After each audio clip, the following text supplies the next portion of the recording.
putusan hukuman mati. Pertama saya sedih dan menangis.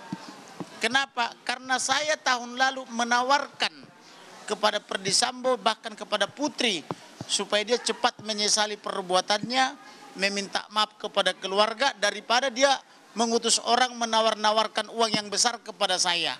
Saya sudah minta waktu itu. Tetapi tidak direspon karena kecongkakannya. Mereka orang pintar menjadi bodoh karena tidak disertai oleh Elohim. Tetapi Barada Richard Eliezer, pangkat terendah di kepolisian, karena dia merespon apa yang saya minta, dia datang bersujud, menyesali perbuatannya, meminta maaf dan berjanji akan membongkar kasus ini. Maka saya minta kepada keluarga dan saya fasilitasi bertemu makan malam dengan orang tuanya, kekasihnya semuanya. Dan saya minta keluarga maafkan dia.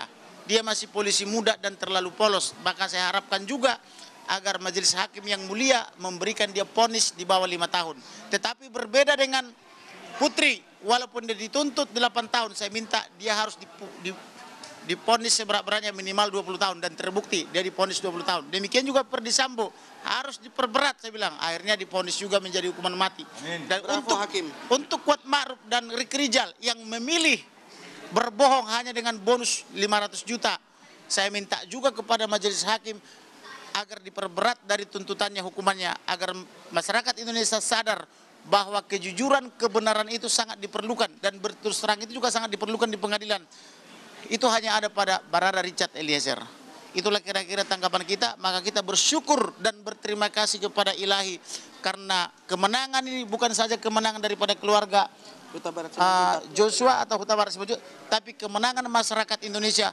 Untuk itu bangkitlah, berjuanglah, rebut hak-hakmu yang dijolimi oleh para mafia dan petinggi-petinggi yang jahat di negara ini.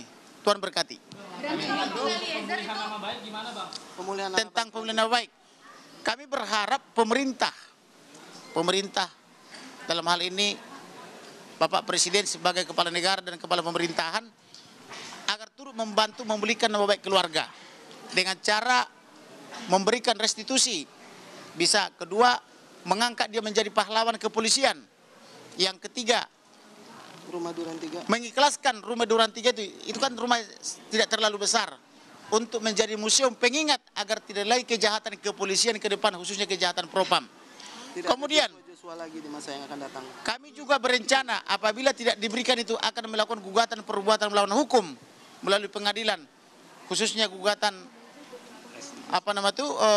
pra peradilan, supaya harkat dan nama baik daripada Joshua dipulihkan. Selain itu kami juga akan menggugat untuk restitusi, yaitu melakukan gugatan PMH agar keluarga diberi ganti rugi oleh negara layaknya sebagai korban. Begitu kira-kira. Cukup. Siap.